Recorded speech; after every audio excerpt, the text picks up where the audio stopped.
If your cabbage is just sitting in the fridge, you're missing out on a quick culinary delight. Alright folks, let's get cooking with this super easy roasted cabbage steaks recipe. First, preheat your oven to 400 degrees Fahrenheit or 200 degrees Celsius for our metric friends. Grab a baking sheet and line it with parchment paper to keep things tidy. Next, slice your head of green cabbage into 1-inch thick steaks. Trust me, this part's a breeze.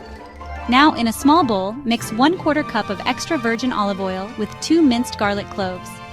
Brush this aromatic mixture onto both sides of the cabbage steaks. Ah, can you smell that garlic already?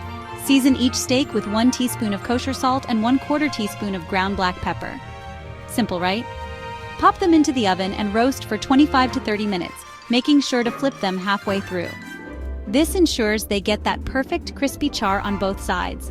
Once they're golden and tender, pull them out and serve hot. Want to take it up a notch?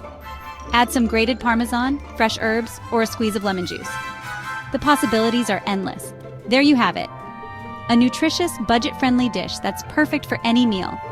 Quick, easy, and absolutely tasty. Enjoy your roasted cabbage steaks, and don't forget to share your creations with us in the comments below. Happy cooking, everyone!